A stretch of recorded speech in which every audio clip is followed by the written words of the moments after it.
Edition of our YouTube channel to celebrate International Women's Day. And I'm here with Erika and Odilia. Okay, so today we're going to be talking about different topics that pertain to, womanhood and, relationships. And so we're going to start off with an icebreaker, to get things going. So it's kind of going to be like a win or bin. So if you say win, you agree. If you say bin, you don't agree. All right, so let's start. First win or bin is talking stages. Should they last more than 6 months? Bin it if it's more than 6 months. Because what else do you want me to do? Perform? No. You want me to tap dance? I'm done. What else about me do you want to know? No, that's that we can't figure out together. 6 months is OD. That's half a year. There's interviewers. You get jobs quicker than that. No facts. And they pay money. Nah. Erika? I'll say bin too.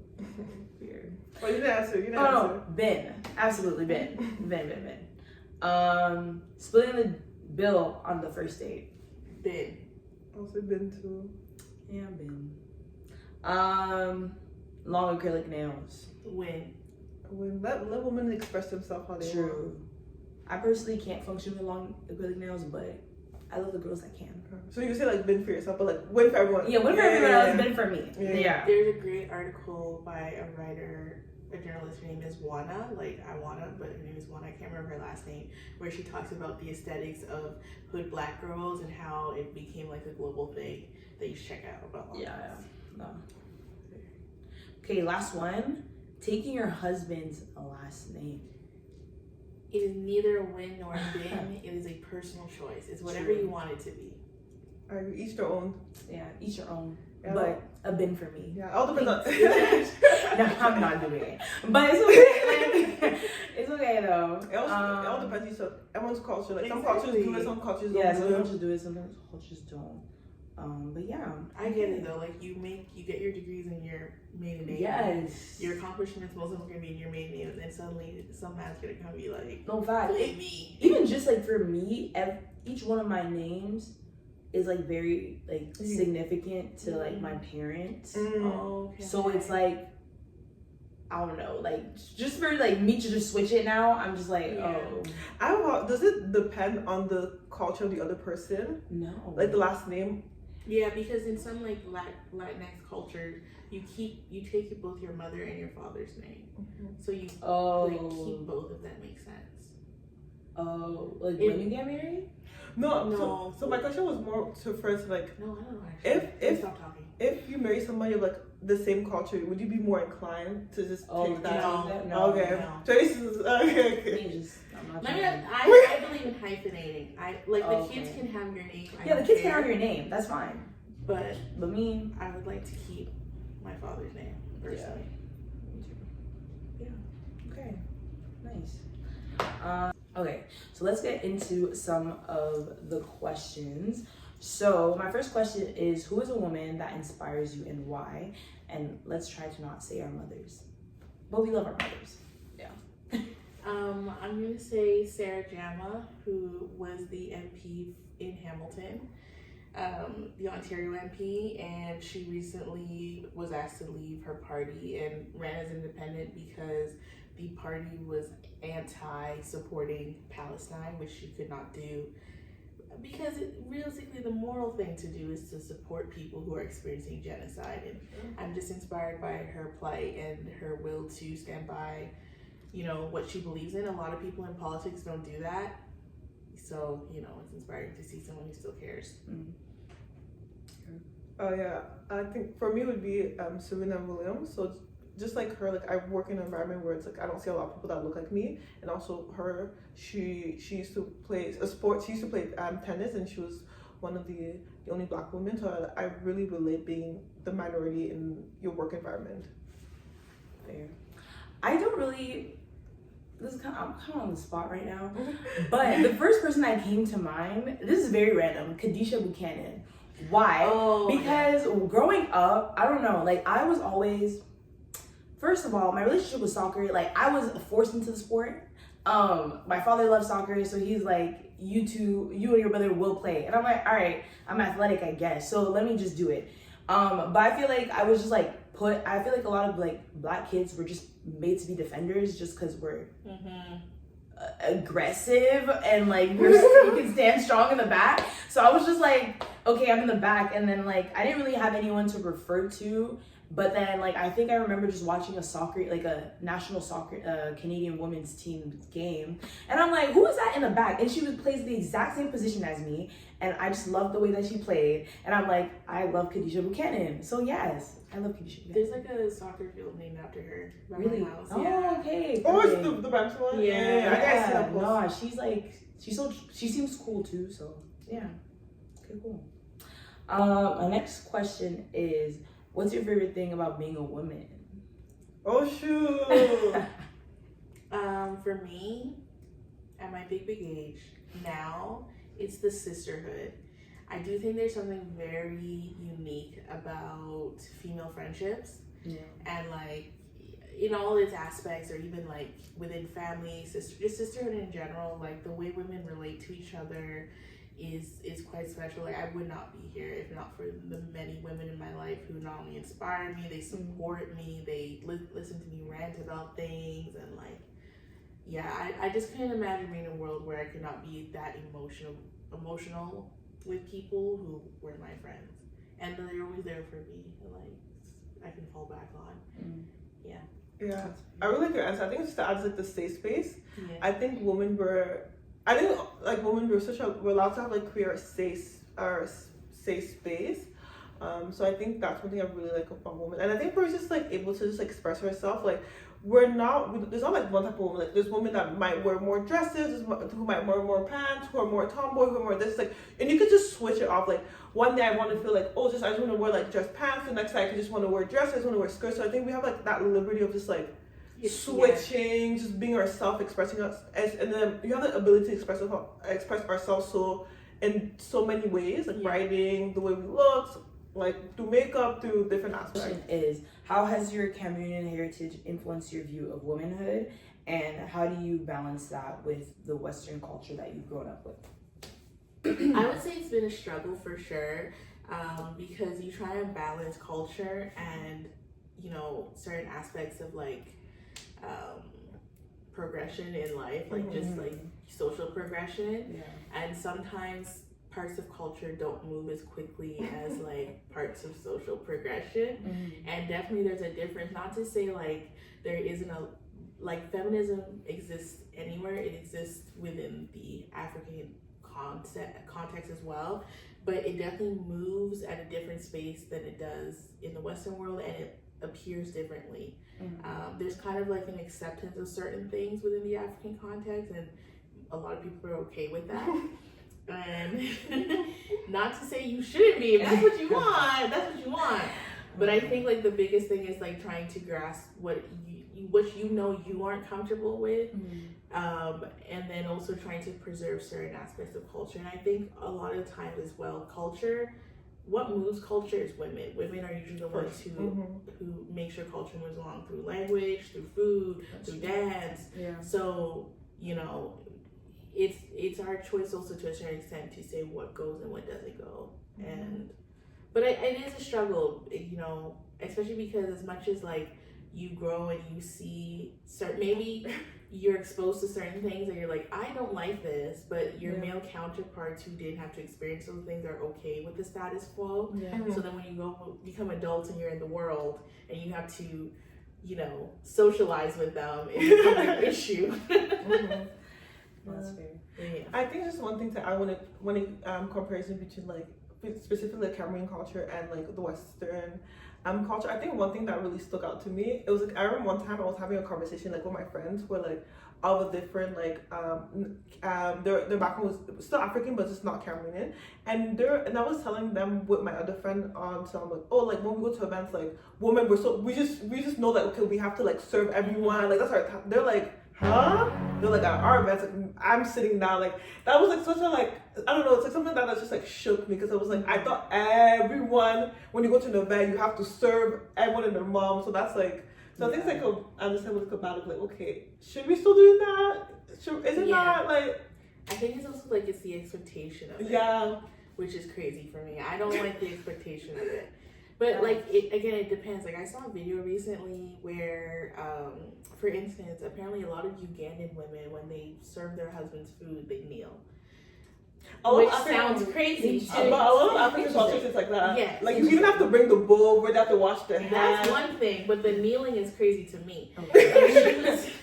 She was telling these other two Kenyan girls, and they're like, absolutely not, never, would not do it. And she was like, huh? And apparently Kenyan women are known for being a little more violent with their men. So she was like, what? You talk back to them? You're putting hands on them? And like, it's different, but like, you know, but I think my only thing would be with culture is like questioning, why do we do some things? And if it makes sense, sure. If it does make sense, you know. But again, it's personal. If you want to kneel for your man, that is your business. That's your thing. Yeah.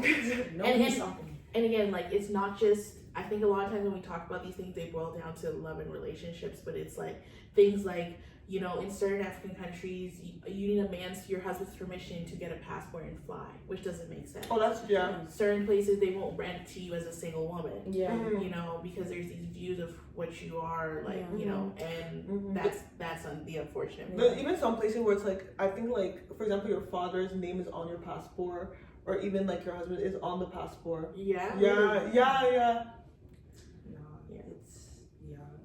it's even like, I don't know, it's hard to navigate, because I feel like everything's about context. Like, context is very important in everything.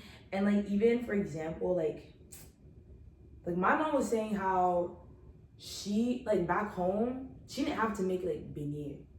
Why?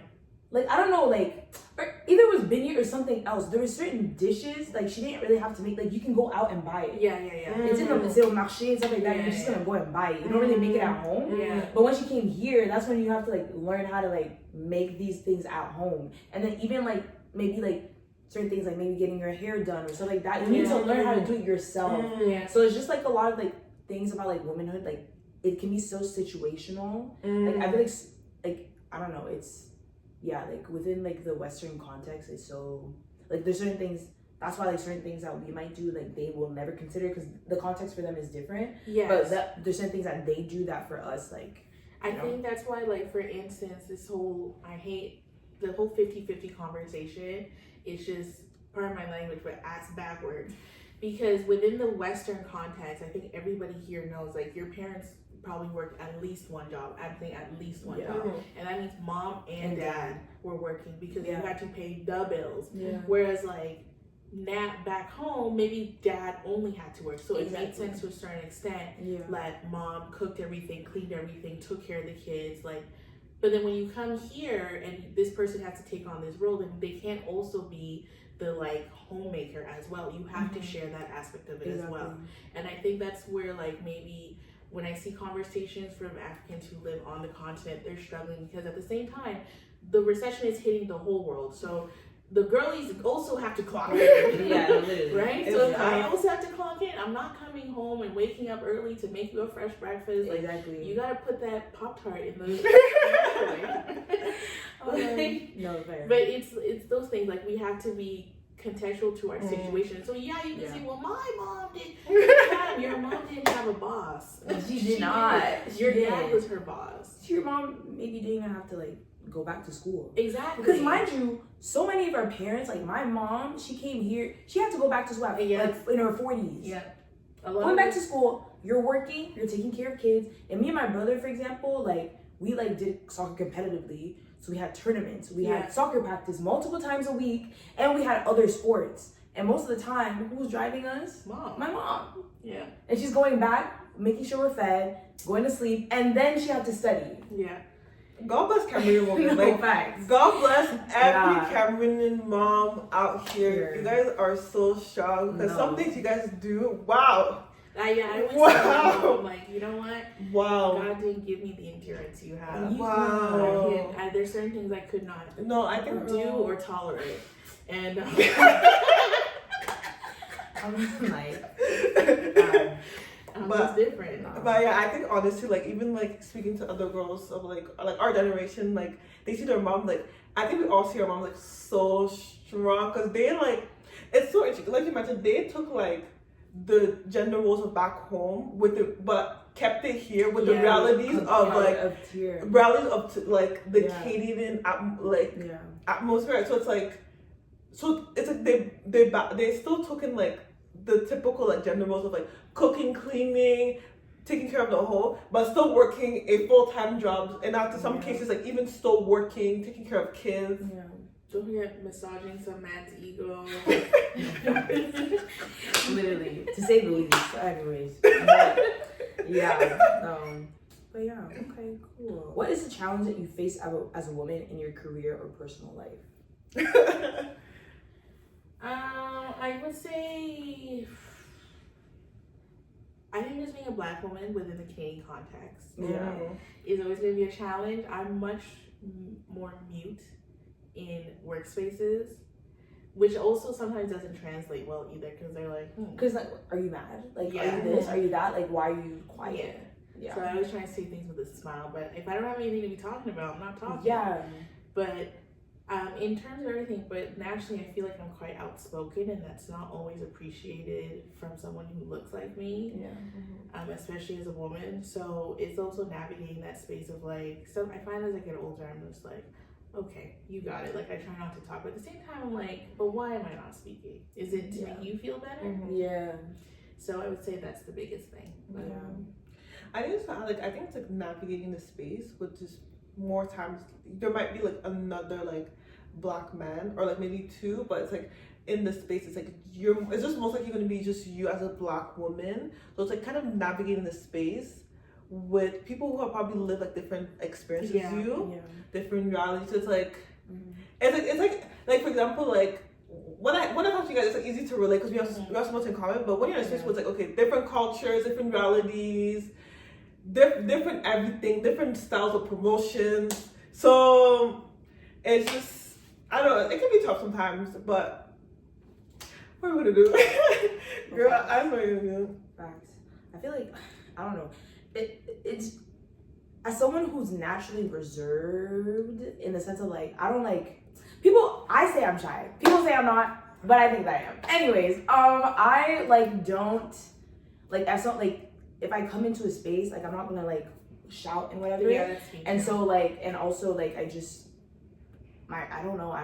don't like, my resting face isn't a smiling position. So I'm just like observe before I say anything. And so because of that, like you'll get comments like smile more. Oh, I got it now. Smile more. Oh, you know, you can like talk, stuff like that, like engage. So I'm like, bro, I'm like assessing the situation, blah blah blah. And then it's even like, because you're mindful of the fact that you're like maybe the only Black woman in the space or, you know, on the team or whatever, it's like before you speak, you're thinking all these thoughts like, am I completely, you want to be 100% right, that the information that's coming out of your mouth is right, because you don't want to say something and then after, you know, honestly, ultimately it's like you thinking that you're like the representation of this whole race or this whole group of women, like, because once you speak, like, oh, now they're gonna think that, all Black women think like this, blah blah blah blah. And just to add to, like, when you worked in a lot of fields in Canada, you're gonna work with people that they probably never worked or actually had like a real conversation with somebody that looks like you.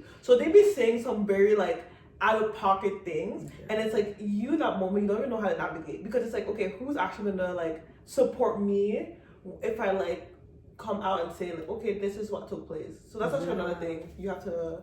Yeah, I get that. Actually, an experience.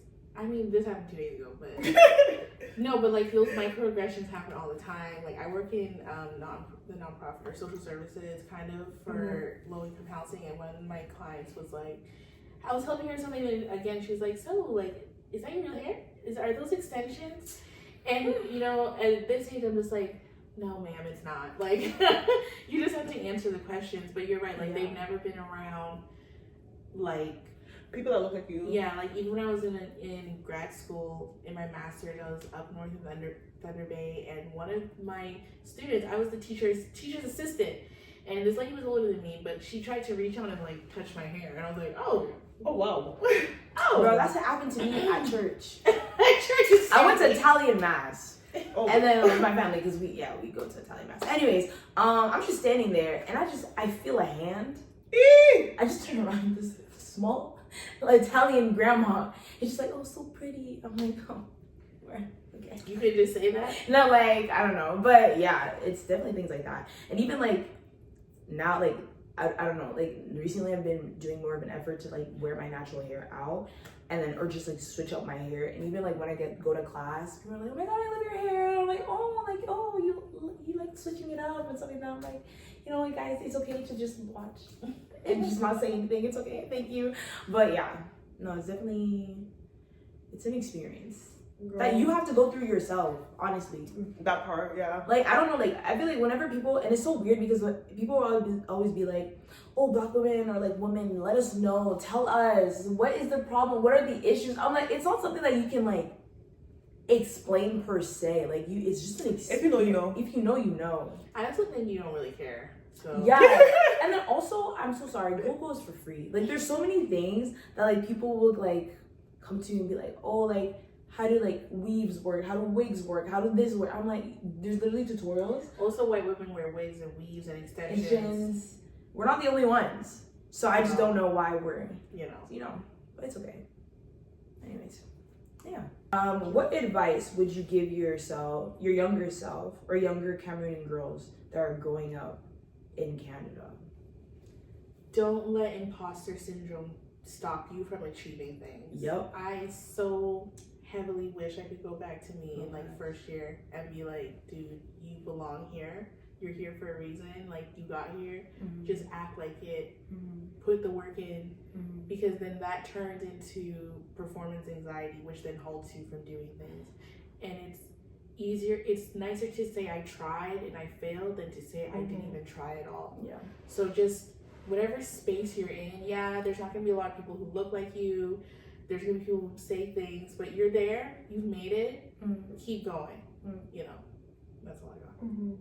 I think also one thing I would say is like, don't be tough on yourself if you don't do like the typical like route of like, I don't know, if you don't do like the typical route, I don't know, like medicine, law, like, and it's like there's other like mediums that you can explore. For example, like some people, like for example, when I was my first year, like I thought I was gonna go one way when it comes to my education, but I ended up going a different way. And it's okay if you don't maybe not go to the typical route, or you don't go to the route where you originally planned, and you discover other things you like. So I would say something. And also be nice on yourself.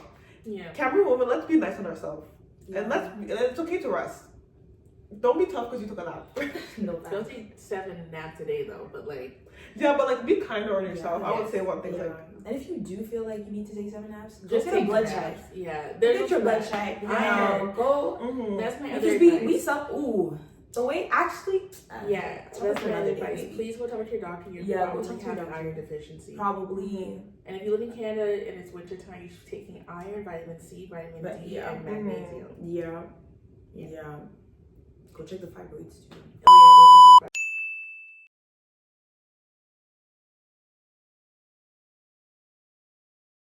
Don't be afraid to ask for help. that's Yes. Because I feel like, I don't know, I've someone that has like even had to go I've gone through like different school board systems and like different languages, and transitioning from high school to uni and all these things and whatever, and now masters. It's like you'll be face to face with so many like endeavors, and like I don't know, as someone like also like I feel like girls like are very made to be like, I don't know, like if you're let's say you're like good at school, just like because like academically you don't have a lot of challenges, that doesn't mean like you don't deserve help. Like just because like maybe you encounter like you've been doing math, oh my god, it's so good, and then you encounter a problem, you're not stupid. Like you're not there's not a problem with you. Yeah. You might just need extra tutoring. You might just need extra that. It's just not because you've been good at something your whole life and now you encounter a problem that you're not like, there's no issue. It's okay. Just take that as a learning opportunity. For sure. Go ask for help.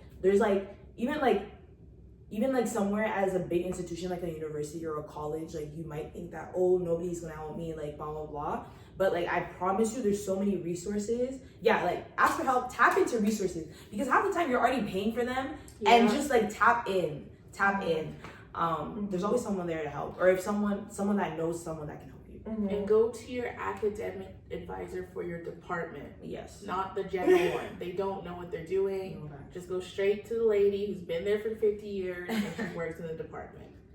I think just to add to that, like be okay. It's okay if you're struggling with something. And let's say you're struggling with a class, like don't like try to fix it. Like first, obviously, try to fix it. Try to do see if you can fix it yourself. But if you can't fix it yourself, be open with whatever problem you're going through.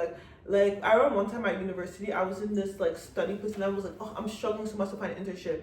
One girl gave me a contact of a lady that helps Black students get an internship, and that's how I got an internship for a summer. So if I was just mute, I would have not gotten that internship. So very much be open. It's to university. Be open with your problem, especially when it's like academic job, because you never know who you're renting to that can help you. Literally, and even if, for example, like connecting with faculty or just connecting with people in general. Like I was in a random linguistics class, and my professor was like this Moroccan lady, and then she just mentioned, like on her slide, she just mentioned Cameroon. So after class, I went up to her, I'm like, oh my god, I'm Cameroonian. She's like, oh really? I'm doing this research on like Bassa, which is a Cameroon, you guys know, Cameroon language.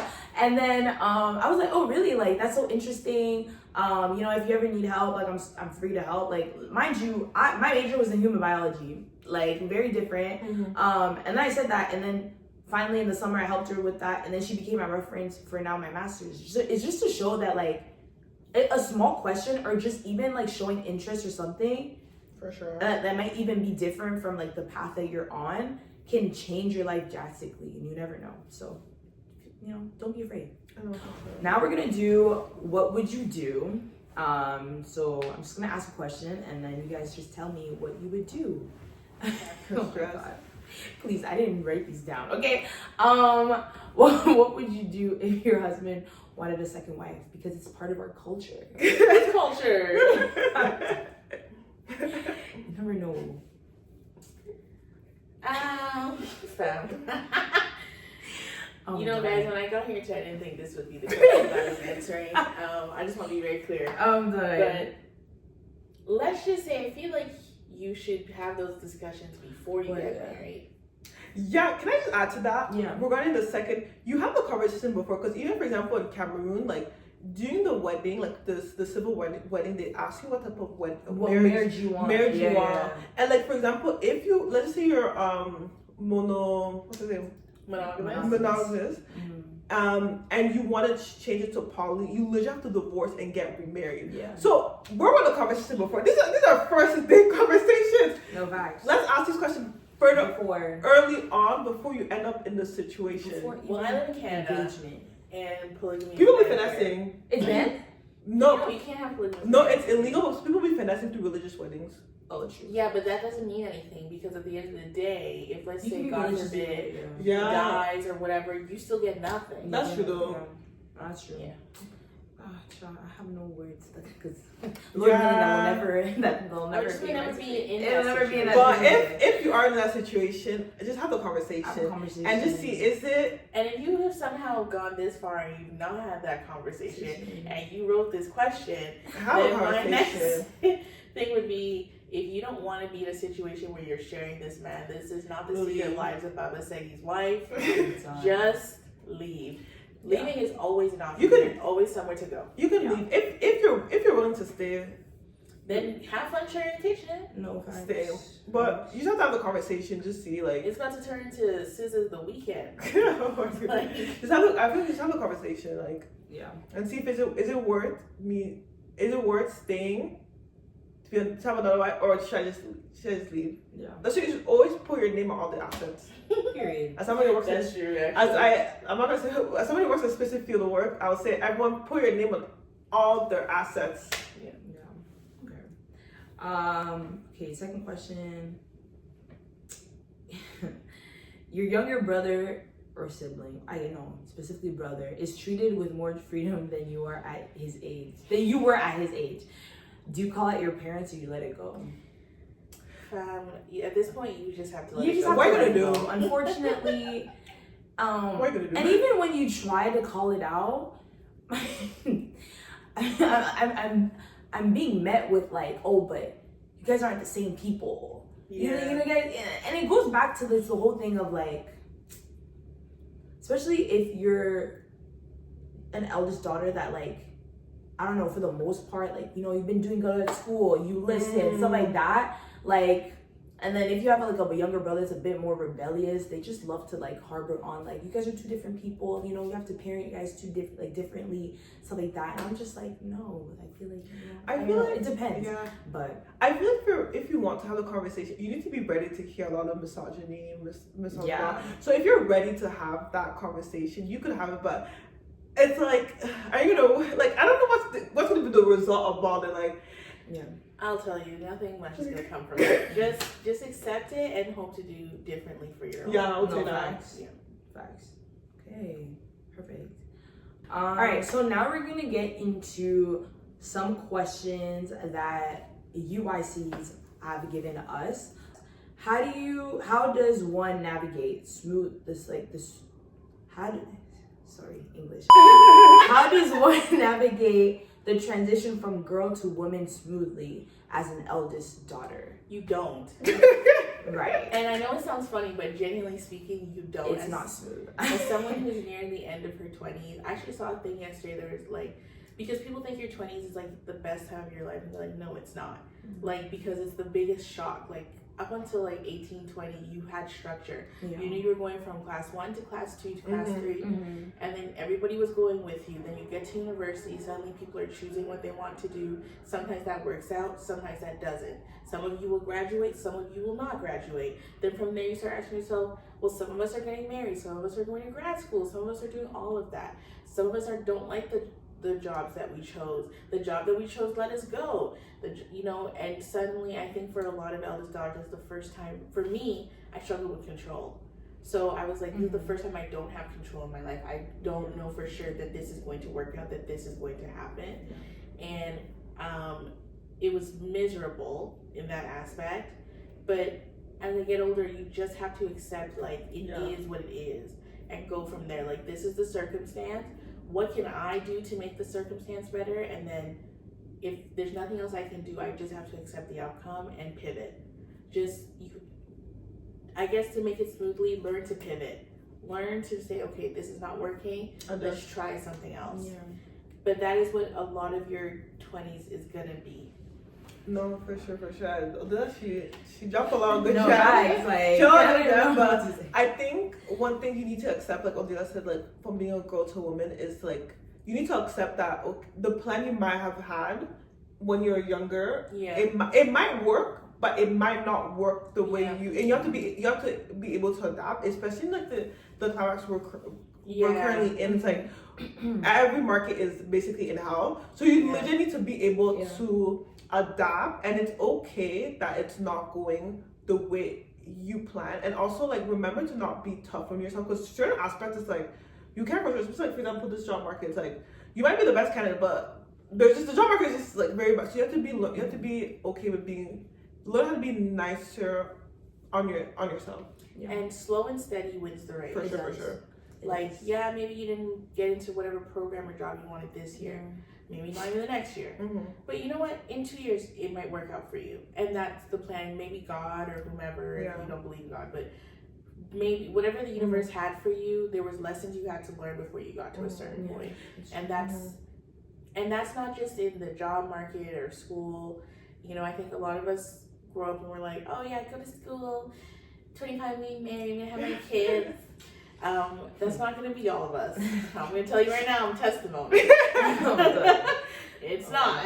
No facts. But you have to be, and it's hard. Like she said, there's pee and poo poo in the job market pool, as there is in the dating pool, as there is in the housing market. Like, so you just have to, in this modern era, you have to accept to just be like, okay, this is what I have to work with. For sure. And I think one thing just to add quickly is like, I would say like,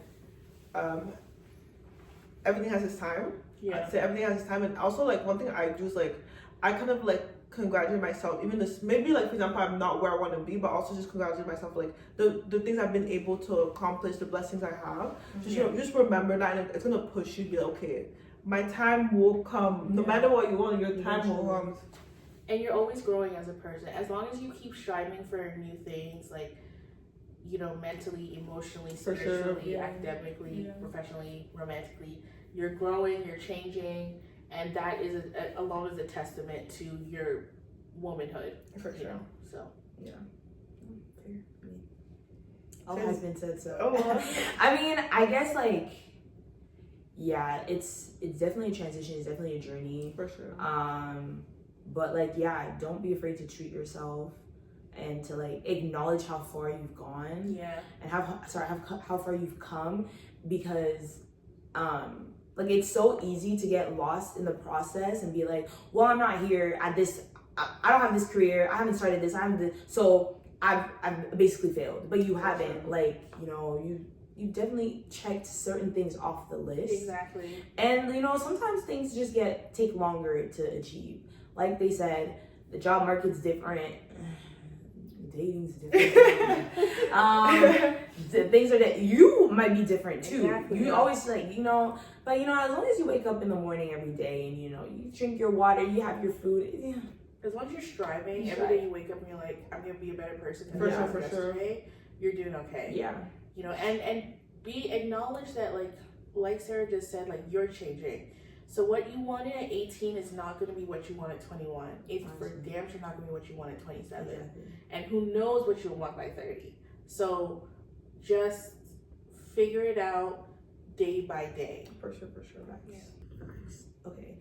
Next question. How does someone confidently carry the social burden of making academic/career choices which are different than the norm in their community?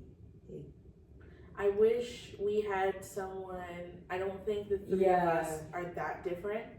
Like, I would love to if like we had like someone who's like an artist or something. True. But what I can say is like I believe those people who oftentimes strive for what is considered the norm, what drives you and what I'm envious of is that you have passion. Yes. You have something that is pushing you to want to do that thing. Yeah. So if you believe in that passion, then do it. Go for it. Mm-hmm. Go for it. Because at the end of the day, people will talk. But if you make it or when you make it, their voices will change. Definitely. The tune of the song, whether it be your parents, your aunts, your uncle, they're like, oh, they're not doing, like, if you listen to any of them, any of these African actors or artists who, like, they said, I want to do music, their parents are always like, what the heck are you talking about? But when it worked out, they're the first ones on the red carpet. Yes. So, whatever it is. Sharing on WhatsApp. Yeah, exactly. And then I think also, what I will say, though, is, like, within those fields, though, do have some kind of a backup plan. Like, for instance, yeah, you want to go into music, fine. But maybe do go get that music degree. Because music is not just singing. Music is teaching. Music is sound mixing. It's business. It's producing.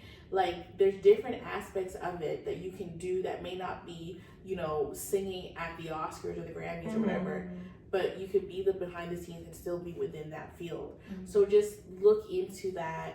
So that way you don't feel like, well, I didn't succeed at this, like, then what? Like, even with, I think a lot of times I always say, like, with sports, black people in sports, yeah, be the footballer, be the basketball player, but do you know there's a person who does the stats? There's a person who's the journalist, who teaches, you know, junior college, who their local basketball team, like, figure out what your backup plan to that is just in case.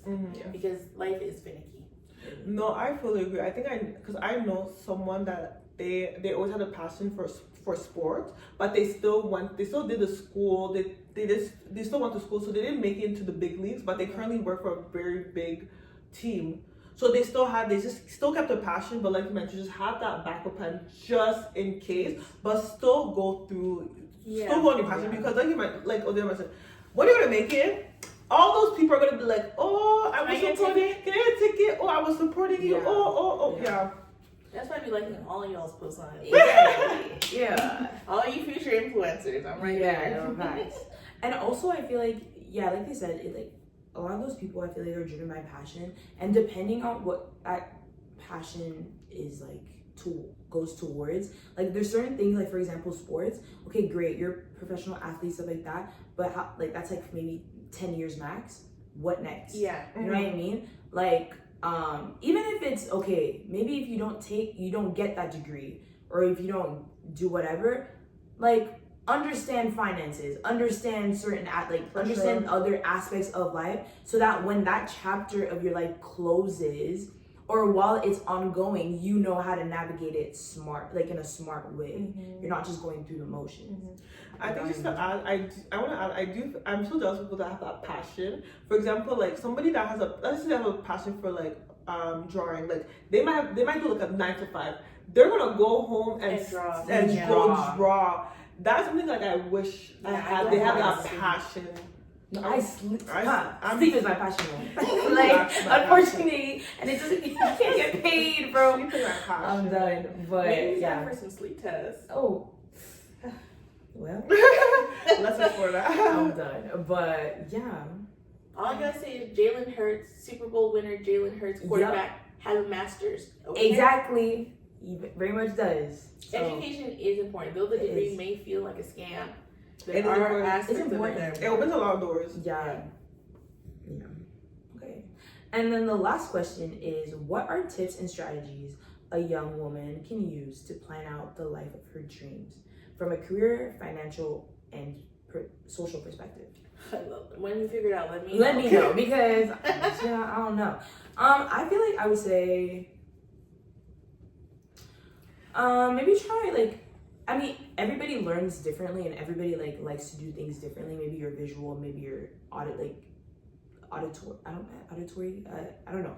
There's different learning styles and different ways, but for me, I feel like, writing things down, having a calendar, having something, like setting down goals to know, or like even, for example, if you lack motivation or something, maybe go on. So I do hate LinkedIn because like sometimes it's just like it can be overwhelming, but maybe go and try and find someone that is kind of in the world, or like in a career or in a space that you would like to be in, right? Sure. And then like, if you can message them, maybe you guys can have a coffee chat or something, but even just have that in mind so that you have something to strive to, and then like try and establish little steps that lead you to those goals. Like for example, like I don't know, you want to have a business, okay, but how are you gonna give your product to people? You need a car. You don't have a car right now. Okay, what does that mean? You might have to set aside money to buy a car, right? So how do you do that? Go on YouTube, find financial strategies that might that pertain to maybe your financial situation right now, so that you can be in a financial position to buy that car, to further your business, to then be a multimillionaire. You know what I mean? That's what I would say. Yeah, I guess just to feed off of that, something Erika said earlier about networking. I think just, in all aspects. So like for professional, talk to people who are in the field, make connections. For sure. What are the other parts? Social. Make time to leave your house, guys. Yeah. They were clocking. You need to be outside. I'm not saying you should sleep outside, but leave your house. I think a lot of us come from homes where they're like, stay inside. The job is not going to be in the house. Exactly. The man is not going to be in the house. Unfortunately. The opportunities are not in the house, and neither are the memories. Okay. That's true. Leave the house. Your friends are not in your house either. They'll come by sometimes. Yeah. But you have to show up and be in those spaces, whatever that is, whether it be networking or social spaces. And then I guess also social, I would say something I wish our generation was better at is building community. And what I mean by that is you have to show up in ways that maybe are uncomfortable for you. So that 3 a.m. drive to the airport for your friend. that's building community. Showing up to the baby showers and baby spaces and answering 57 questions. That's how you build friendships and meet others who then you never know, you might meet somebody who is in a field that you like through a friend, and then next they're helping you get a job in said field. So you have to show up, leave your house.